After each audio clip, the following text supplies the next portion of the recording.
जय श्री कृष्णा। श्री रमा एकादशी की कथा। धर्मराज युधिष्ठिर कहने लगे कि हे भगवान, कार्तिक कृष्ण एकादशी का क्या नाम है, इसकी विधि क्या है, इसके करने से क्या फल मिलता है, आप विस्तार पूर्वक बताइए। भगवान श्री कृष्ण बोले कि कार्तिक कृष्ण पक्ष की एकादशी का नाम रमा है। यह बड़े बड़े पापों का नाश करने वाली है। इसका महात्म्य मैं तुमसे कहता हूँ, ध्यान पूर्वक सुनो।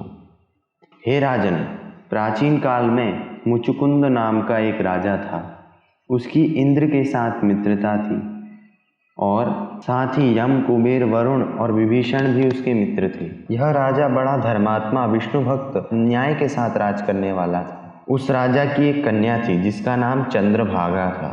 उस कन्या का विवाह चंद्रसेन के पुत्र शोभन के साथ हुआ था। एक समय वह शोभन ससुराल आया।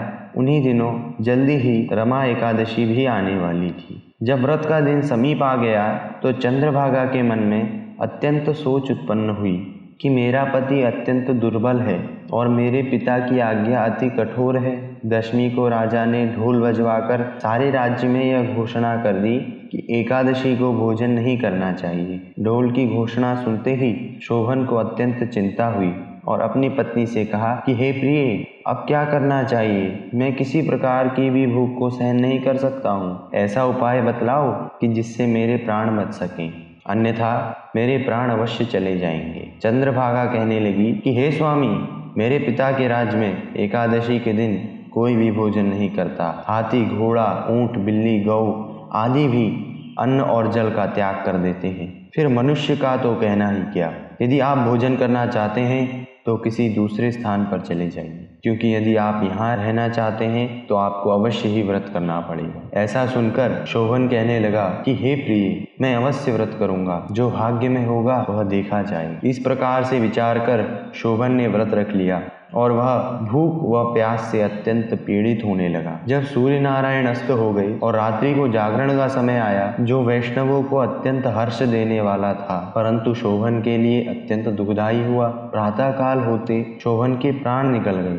तब राजा ने उसका दाह संस्कार करवाया, परंतु चंद्रभागा ने अपने पिता की आज्ञा से अपने शरीर को दग्ध नहीं किया। शोभन की अंत्येष्टि क्रिया के बाद अपने पिता के घर में ही रहने लगी। रमा एकादशी के प्रभाव से शोभन को मंदराचल पर्वत पर धन धान्य से युक्त तथा शत्रुओं से रहित एक सुंदर देवपुर प्राप्त हुआ।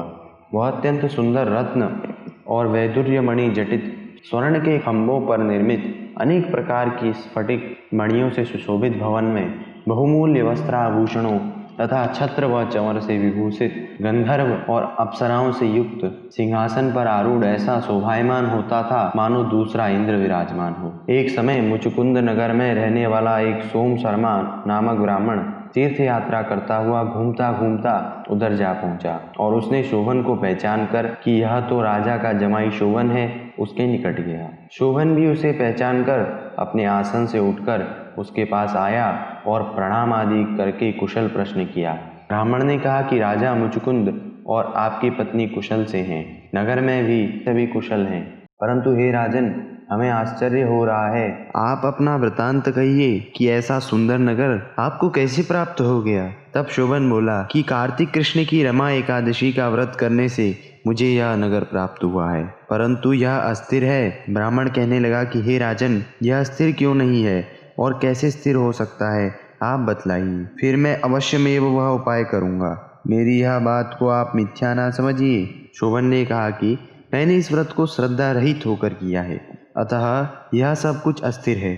राजा मुचुकुंद की कन्या चंद्रभागा को यह सारा वृतांत कहें तो यह स्थिर हो सकता है। ऐसा सुनकर उस श्रेष्ठ ब्राह्मण ने अपने नगर लौटकर चंद्रभागा से सब वृतांत कह सुनाया। ब्राह्मण के वचन सुनकर चंद्रभागा बड़ी प्रसन्नता से ब्राह्मण से कहने लगी, यह सब बातें आपने प्रत्यक्ष देखी हैं या स्वप्न की बातें कर रहे हैं? ब्राह्मण कहने लगा कि हे पुत्री, मैंने महावन में तुम्हारे पति को प्रत्यक्ष देखा है, साथ ही किसी से विजय न हो ऐसा देवताओं के नगर के समान उसका नगर भी देखा है। उन्होंने यह भी कहा था कि यह स्थिर नहीं है, जिस प्रकार वह स्थिर रह सके सो उपाय करना चाहिए। चंद्रभागा कहने लगी, हे विप्र, तुम मुझे वहां ले चलो, मुझे पतिदेव के दर्शन की तीव्र लालसा है। मैं अपने किए हुए पुण्य से उस नगर को स्थिर बना दूंगी। सोम शर्मा यह बात सुनकर चंद्रभागा को लेकर मंदराचल पर्वत के समीप वामदेव ऋषि के आश्रम पर गया। वामदेव जी ने सारी बातें सुनकर वेद मंत्रों के उच्चारण से चंद्रभागा का अभिषेक कर दिया। तब ऋषि के मंत्र के प्रभाव से और एकादशी के व्रत से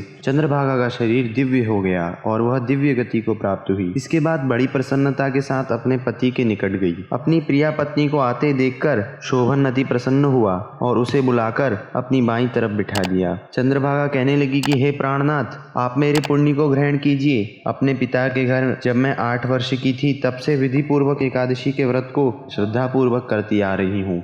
इस पुण्य के प्रताप से आपका यह नगर स्थिर हो जाएगा तथा समस्त कार्यों से युक्त होकर प्रलय के अंत तक रहेगा। इस प्रकार चंद्रभागा ने दिव्य आभूषणों और वस्त्रों से सुसज्जित होकर अपने पति के साथ आनंद पूर्वक रहना प्रारंभ किया। हे राजन, यह मैंने रमा एकादशी का महात्म्य कहा है। जो मनुष्य इस व्रत को करते हैं उन्हें उनके ब्रह्म हत्यादि समस्त पाप नष्ट हो जाते। कृष्ण पक्ष और शुक्ल पक्ष दोनों की एकादशियां समान हैं, इनमें कोई भेदभाव नहीं है, दोनों समान फल देती हैं। जो मनुष्य इस महात्म्य को, इस कथा को पढ़ते हैं अथवा सुनते हैं, वे समस्त पापों से छूटकर विष्णु लोक को प्राप्त होते हैं। बोलिए एकादशी महारानी की जय। जय श्री कृष्णा।